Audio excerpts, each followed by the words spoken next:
Hello, everybody. Nice to see everyone again. Me and Ms. Szumigala here. Hello. So we're going to continue on with our next lesson. It's going to pretty much follow more or less the same format as last time, except this time we are getting into symbolism. So we're going to go over some examples that we saw of that in lessons from earlier in the year. We have another micro story for everyone to read, and we're going to talk about the symbolism examples in that. And then we're going to go over how to apply that to the stories that you're writing. I'm just trying to pull this up here. It's being a little difficult. So as we're doing this, think about some of the stuff we read as class together. Think about the different books, think about things you read individually, and just think about some examples of symbolism as we're getting set up here. Because we'll probably hit on a couple of them, especially if you're thinking about Macbeth. Just kind of leave that as a little teaser. That story full of it. So there we are. Had a little trouble there for a second.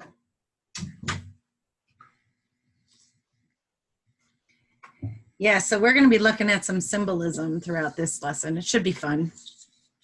And so the standards that we're going to be dealing with today, feel like the first one, we're going to be dealing with the writing narratives to develop real or imagined experiences or events using effective technique. The technique part is what we're going to be focusing on today because, again, we're working on developing more layers to the story, using different ideas on how to get across the literary elements.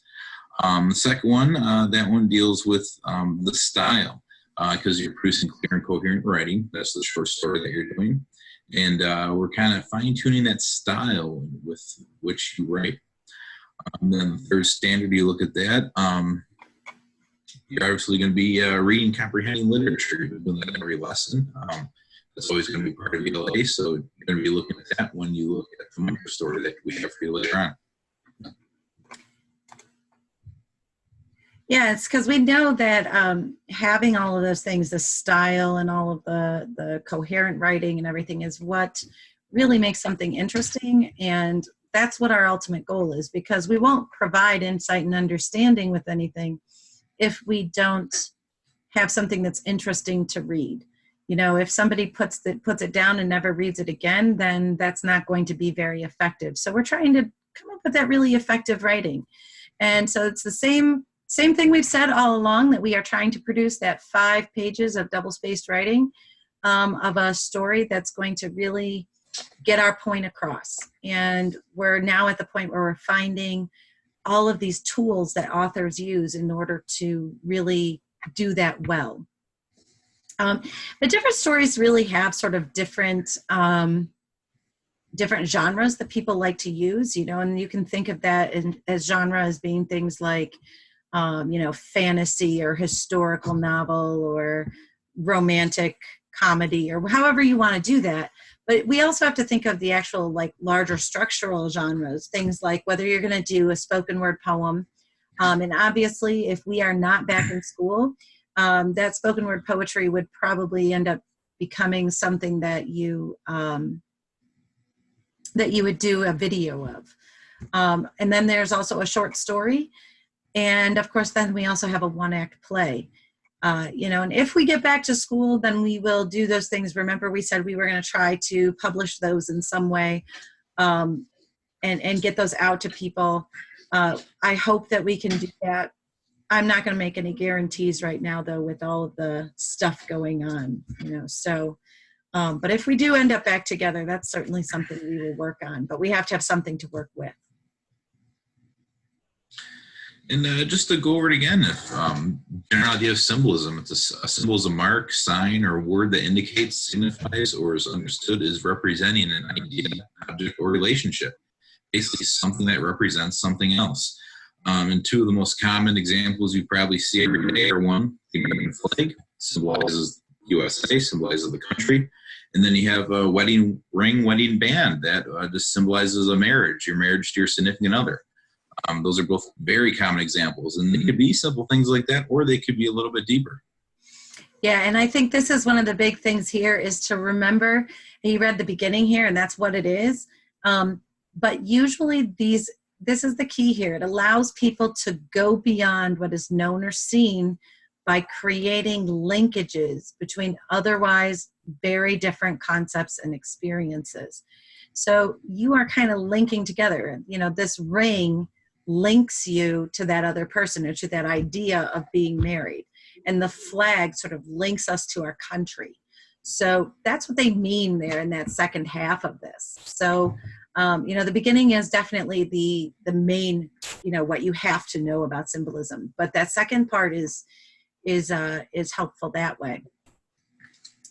And so that's what leads us to, how do I actually find symbolism when I'm reading something? And,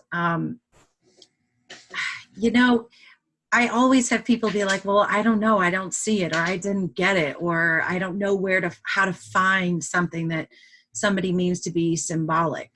And this is one of those things where we have to kind of go through a set of steps. And if we go through that set of steps, you'll not only be able to identify it, but you'll also probably be able to figure out why they did it. So in step one, if you find anything in a text that they keep referring back to, they keep talking about over and over again, or they repeat in any way, you have to ask, why are they repeating it, right? Or if they describe something in great detail. You know, even when you're describing a setting or something like that, and you go into great detail describing that setting, it's usually because, and those of you who have read any of the Jack London pieces will know this, that setting usually is something that they're going to interact with in some way. And it's going to either represent something they have to overcome or something that's going to overcome them, you know, depending on what you're looking at. So the first step in this is to find something that seems to be referred to often or described in great detail. And it can be a person, it can be, but it has to be a thing. It has to be something you can touch, you know, so it can be the setting that they're in, it can be a tree, it can be a person, it can be an object like a flag or a memento or something from someone. But once you find that, then we have to start thinking they've put all of this into it for some reason. And that's what we have to do next, is to consider, why is the author focusing on this? Okay, so why are they talking about this so much? And usually that answer is going to be our thing. So if the reason why they're doing it is because it represents something. So if our reason, so first we find something that is referred to often or described in detail, and then it has to be a thing. And then we think about, why are they focusing on it? And then we say, well, what does it represent? And as soon as we say, like, this represents something else, now we're in the realm of symbolism. Okay, so there's a lot of different types of symbolism, and we could get into all of that, but the big thing here is, if there's a thing that represents something else, then you're dealing with symbolism. And of course, then you have to say, well, why? And this is always the big question. Why did the author use that object to represent that idea? You know, and you think about it, like, maybe it's something like, Grandpa gave me a watch before he died. And so now every time the character looks at that watch, they think of Grandpa, you know, and that Grandpa's looking over them, or they think of the advice that Grandpa gave them, or something like that. And the author had that person get the watch because they want you to think about Grandpa and make the connection of what would Grandpa do, or something to do with that idea. So why the author decided to use that object to represent that idea. And then, of course, here's the big thing. What effect does it have on the reader? You know, because if it doesn't have an effect on the reader, it doesn't really matter. So that's something for us to really kind of think about when you're going, okay, well, I don't know if I can find symbolism. If you kind of go through this process, this step-by-step process, what's sticking out to me because they referred to it or they described it? Why are they focusing on it? Is it supposed to represent something? If so, what is it representing, and why would they use that? Then you probably will find symbolism fairly easily. Do you have any other things to add to that, Mr. Streebel, at all, or not? I think that's It's a pretty detailed explanation. But just follow these steps when you're looking at the next part we're going to go through. And it's the whole idea. I think step 3 is probably the biggest part, is that things will come up repeatedly in stories a lot of times, but to actually make it a symbol, not just the recurring element, is the whole idea that that thing, the place, the person, the object that's being talked about, it has to mean something else. It has to always bring your thought back to that idea. It's kind of trying to create a pattern throughout the story for the reader.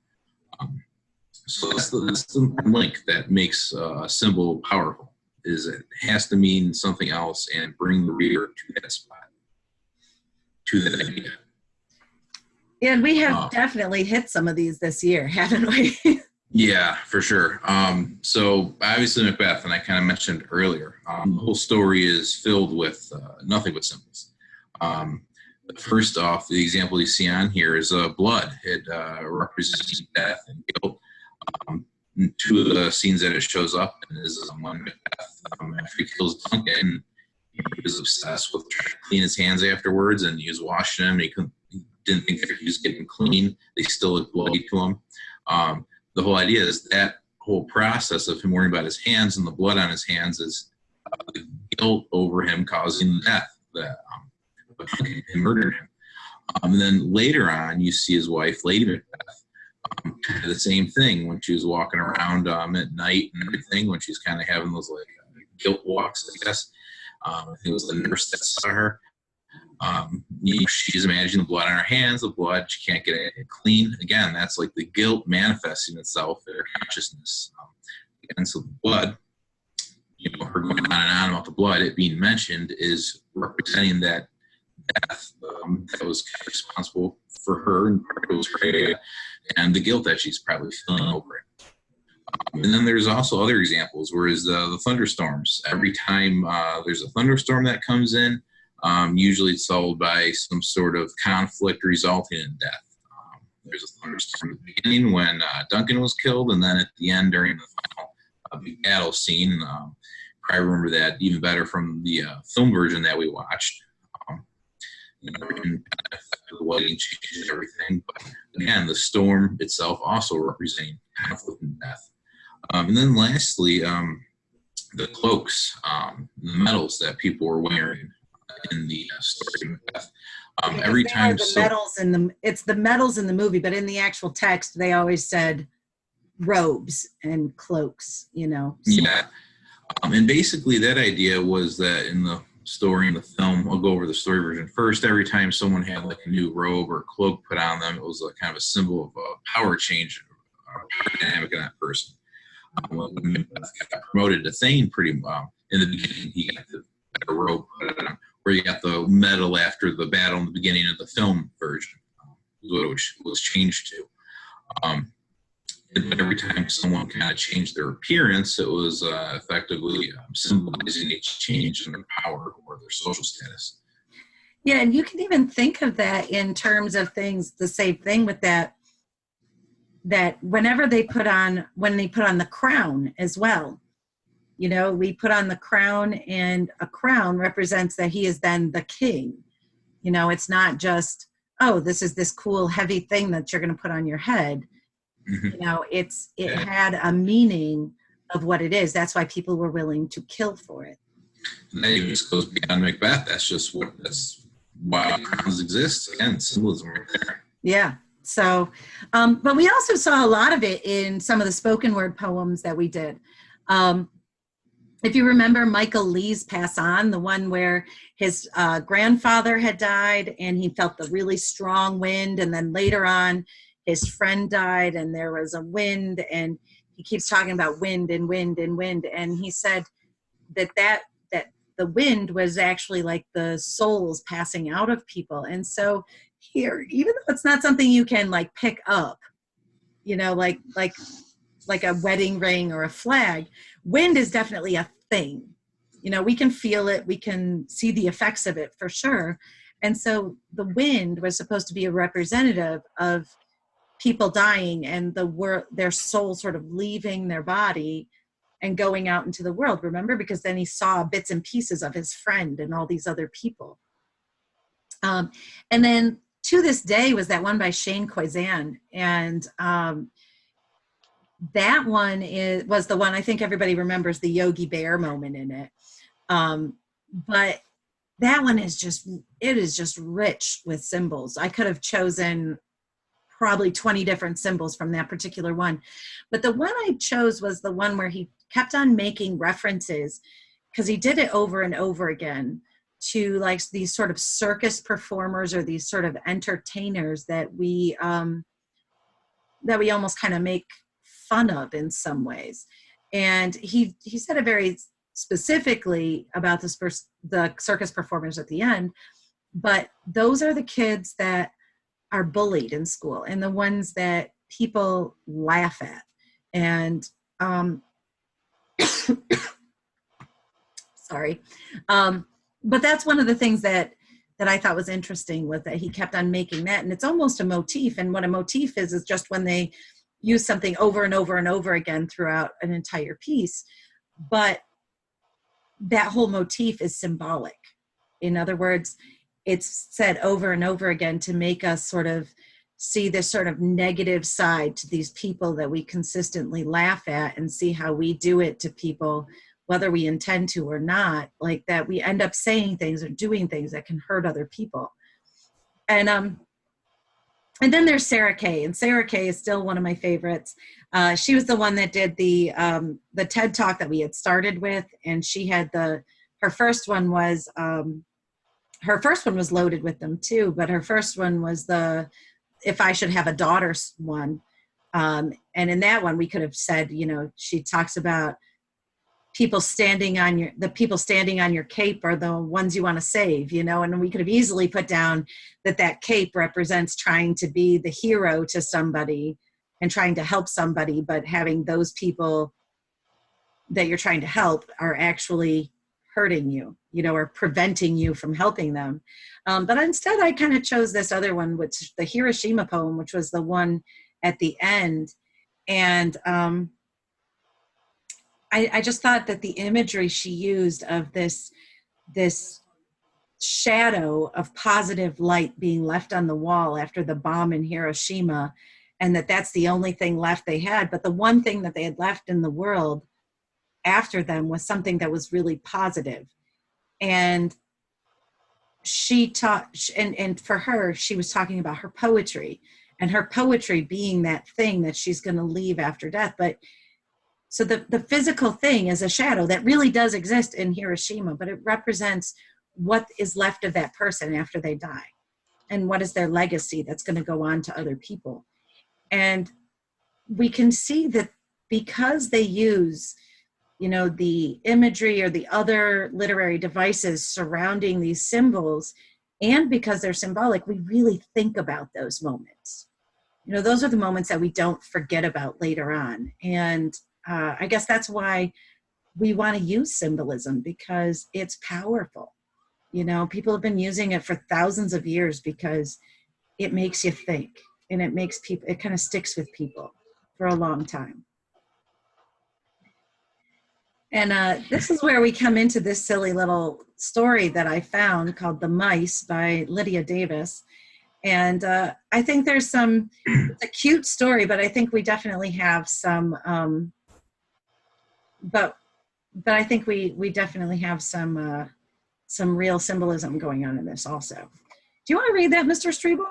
Sure. Okay. So this is The Mice by Lydia Davis. Mice live in our walls, but do not trouble our kitchen. We are pleased but cannot understand why they do not come into our kitchen, where we have traps set, as they come into the kitchens of our neighbors. Although we are pleased, we're also upset, because the mice behave as though there was something wrong with our kitchen. What makes this even more puzzling is that our house is much less tidy than the houses of our neighbors. There is more food lying about in our kitchen, more crumbs on the counters, and filthy scraps of onion kicked against the base of the cabinets. In fact, there is so much loose food in the kitchen, I can only think the mice themselves are defeated by it. In a tidy kitchen, it is a challenge for them to find enough food at night. Challenge for them to find enough food night after night to survive until spring. They patiently hunt and nibble hour after hour until they are satisfied. In our kitchen, however, they are faced with something so out of proportion to their experience that they cannot deal with it. They might venture out a few steps, but soon the overwhelming sights and smells drive them back into their holes, uncomfortable and embarrassed at not being able to scavenge as they should. I just think this is a fun little piece. I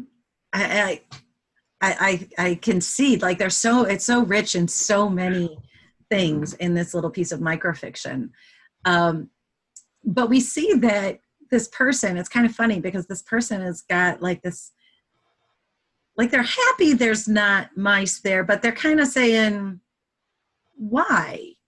What's wrong with my kitchen? Wait a minute. But why will the mice not even come in, you know? Especially that our house is much less tidy than the houses of our neighbors, and we have more food. So there's more reason for these little mice to come in, you know, than what they are. And so I think it's really interesting how much they're talking about this, and how, you know, even though we see at the very beginning, the first like 4 lines is all about, we have these traps set in our kitchen and everything. The rest of the entire passage is talking about, why don't they come into my kitchen? Yeah, there's a lot of comparison, especially in the first part of our kitchen versus other kitchens.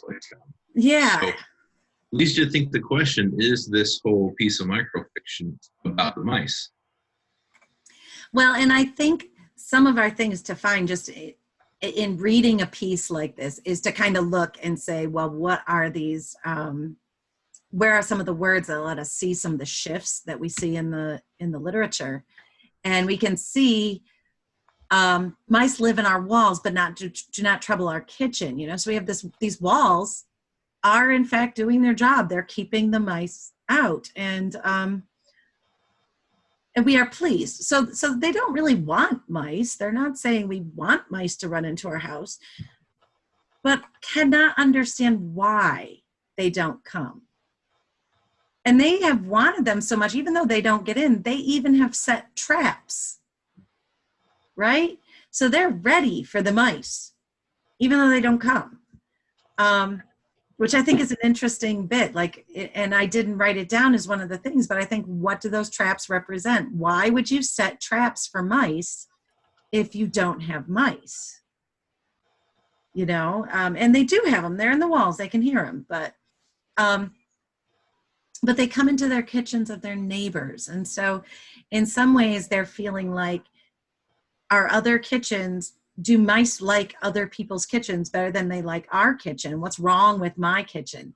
We can kind of back that feeling up with, right there, they say as if there was something wrong with our kitchen. And then you can tell that it's even more puzzling. They're even more upset by this because their house is less tidy. They have more food. They have more crumbs. They have filthy scraps of onions kicked against the base of the cabinet. So like, this should be a smorgasbord for these mice. And then we see these words like, in fact, that tells us there's that we're again going to shift. Now we're shifting away from sort of just talking about what. So that means in the what, that's probably where we're going to find the actual symbols, right? So that's why I'm looking for those shifts. So we've set up the problem in the very beginning, and then we've said what we have. We have mice, but they're not interested. And we have a kitchen, and we have food, and we have all this stuff. So that's the stuff. So now we have to think about, what does that mean? In fact, there is so much loose food in the kitchen. I can only think of the mice themselves are defeated by it. So the mice are overwhelmed. Like, they can't imagine they could possibly eat that much food, right? So they're giving up.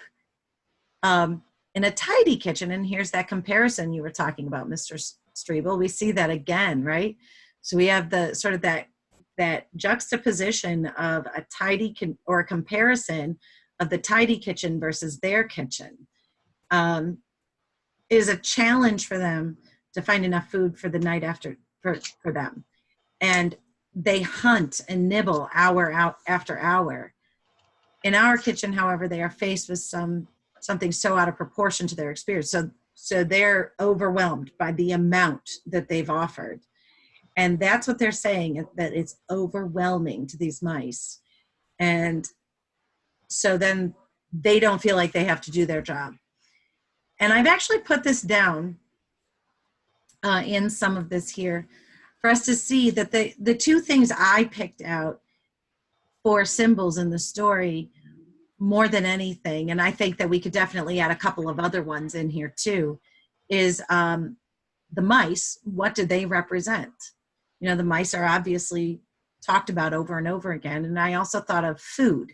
Food is the other thing that's really represented. And I think you could probably go for a kitchen one here too, that the kitchen represents something. But I thought the mice represented judgment, that the mice are the judges of who's got the better kitchen. And it's making them feel, you know, kind of inadequate, like their home isn't good enough for even these mice. Although we are pleased, we are also upset because the mice behave as though there was something wrong with our kitchen. And so I thought that was, you know, that was the first place where we really saw these mice as judges, right? Because we are pleased. So they're saying we're happy about it.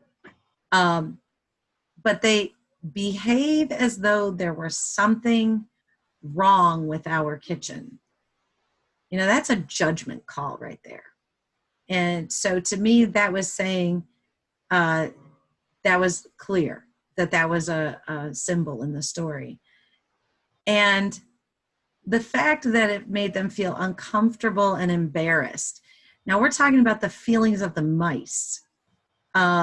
So the mice are judging by feeling uncomfortable and embarrassed. So when I'm trying to talk about this, or I want to prove something, I'm going to look at something and say, here is my symbol. Mice is my symbol, and they are the judges. And then all I have to do is prove that they are judging. And then I know I have a story there. I also had food. Food is another physical item. You know, it's something I can pick up. I can say, that's a thing. And that's my symbol.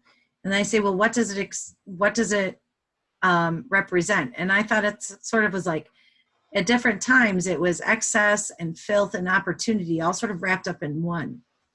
And I backed it up with, in a tidy kitchen, remember we were comparing those two, it is a challenge for them, right? It's a challenge for them to find enough food night after night to survive until spring. They patiently hunt and nibble hour after hour. But then we compare that to our kitchen. They are faced with something so out of proportion to their experience that they cannot deal with it. And so that's that excess. But we also see our kitchen being compared to the tidy kitchen. So it also is sort of this dirtiness. And of course, there's this whole idea of it's so out of proportion for opportunity. And then again, with that idea of opportunity, it's overwhelming sights and smells. So those were some of the things that I found. If I were going to come up with my two from this, I would say mice and food were my two symbols that I could back up. Like I said, I think you could go for a kitchen. You could go for quite a few other things in the story as well. Does that make sense to everybody? I hope. All right.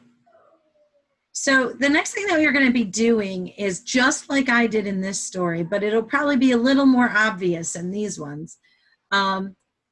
Just like I did in these ones, I want you to read one of these three. All three of them are on Common Lit, so you can go through and choose whichever one you want.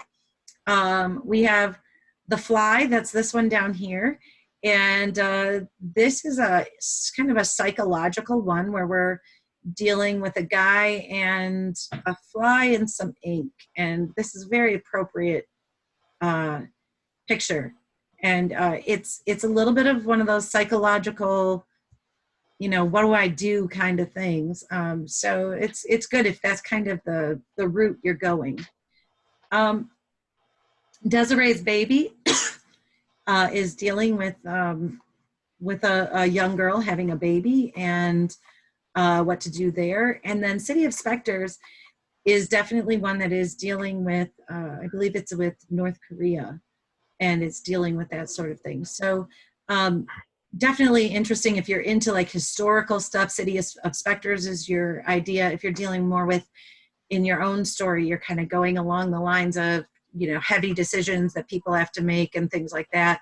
Desiree's baby would be a good one. And if you're kind of looking at some of that psychological thriller type stuff, then The Fly is certainly the one you should be taking a peek at. All right, so symbolism identification. This is going to be the assignment for along with this lesson. So first off, what we're going to do is I'm actually going to read the bottom one first because it kind of deals with the common stories that we kind of just introduced to you. So again, I'm reading the bottom bullet point. You're going to look at the common story that you read, and you're going to find two symbols. You're going to explain what the item is, what it represents, and why you think the author chose to use this as a symbol.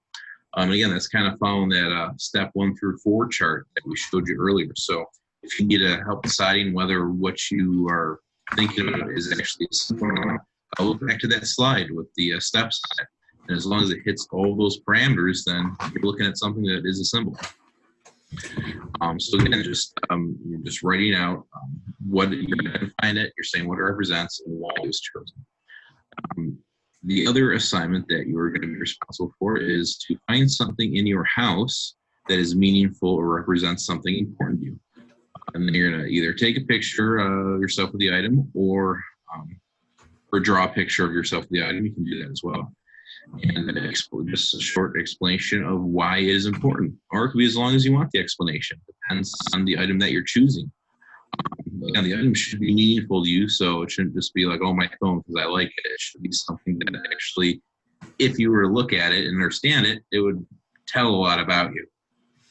Well, I don't know if this one really tells a lot about me, but I just found something because I was sitting at my desk and I had to find something in the next minute because I didn't prepare beforehand. But I found that I had this particular bracelet that I found. It's just a little metal bracelet with some rope on it, and it just says "Believe" on it. But I got this at SeaWorld in Florida. So if I were to, I know that in a lot of times I need to remind myself to believe in things and to know I'm going to get through something or anything. So I chose this piece there.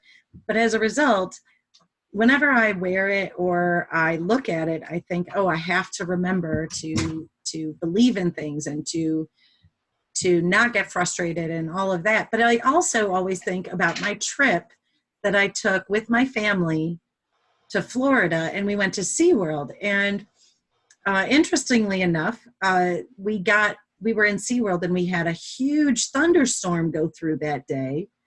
And I had just bought this, and I chose to stay there at SeaWorld, and about half my family decided, because we had 2 vehicles there, they decided to go back to the hotel because they didn't believe the thunderstorm was ever going to end. And I chose to stay, and all of the things that are, all the radar and everything said it was going to be terrible all day. And it ended up, an hour later, it ended up clearing up, and we had a great time at SeaWorld with myself and those of us who believed we could stay. So that's all we're looking for. If you have something, it's from somewhere, but just understand that even though this is a physical object, it's just a little piece of leather with a little bit of rope and a little metal piece on it. It has some other meaning to you. And if you just go, there's my picture, And here's why I think of what I think about it. That's a symbol to you. It means something more than just what it physically is to you. Does that make sense to everybody, I hope? And if you want to take a little video of yourself saying it instead, just like I just did, that would be fine as well. I just want to know that you're kind of thinking along those lines. But you'll have to send that to me one way or another. And that's why I want you to kind of think this way, because I want you to apply that learning to your story. And it doesn't have to be something where it's like a glaring example that they keep going back and forth, but it does have to exist in your story, and you have to have done it on purpose. So I want you to take a little bit of time to think about what ideas you really want to stress. You know, if your trip to SeaWorld and believing in things is really important, then maybe they need to be wearing that particular thing all the time on their wrist. But take some time to think about what you want to stress and what you want to stress within your characters. And then what objects or places or whatever would hold that meaning to those characters. And then make sure you somehow get that infused into your story. You know, put that in there. And it can be mementos from someone, you know, like I said, the grandfather giving you a watch or something like that. But it has to be real to the character. So you have to think about who is your character and what would be meaningful to them. And then make sure you place emphasis on that idea in your story so that you can use them. And I want to make sure that you have at least 2 symbols in your story. So you're going to just write, it's going to be a worksheet that you're going to be receiving. And if you look at that worksheet, it's going to say under the apply your learning section, it's going to ask for you to tell me what those 2 symbols are and what they're going to be representing. Okay, so that I can look back at that and say, oh, that's what they meant with that. And I can look at your story and see it. So that's what we're asking you to do this week. Do you have anything else to add to that, Mr. Streebel? Or? No, just again, if you have any questions about any of it, please reach out to us. We can answer your email. We could Zoom. Again, I know I sent some info home. The school, my number extension will come right to me now. The extension is 4447. Yeah, we're definitely willing to work with you one-on-one in any of this stuff. And people that have been getting stuff in, thank you for that. Again, get it into us the easiest way you can, whether it's email or just if you have to just take a picture of the paper copies that you filled out and get those to us. Either way, we'll take it, whatever way is easiest for you. Anything that you can get in. And right now, just so you know, we're just kind of using that 3-point system on pretty much everything at the moment. That's probably going to change for the actual short story. We'll probably give a little bit different of a grade on that, but everything else, it's pretty much been, you know, if you show that you've put in your effort and you're really trying, you know, that you get the 3 points. You're getting the credit for it. We know we're not there to answer every question, you know, as you're doing things like we would in class, but we are here to answer questions. So like Mr. Streebel said, phone call, email, we'll Zoom with you. We'll Zoom one-on-one if you want, anything that will help you out. So hopefully you guys are doing well. You know, this stinks, and I wish we were all together, and hopefully we will be, but if we're not, at least we're still able to talk to each other. So we will see you guys. All right, take care, everybody. Take care.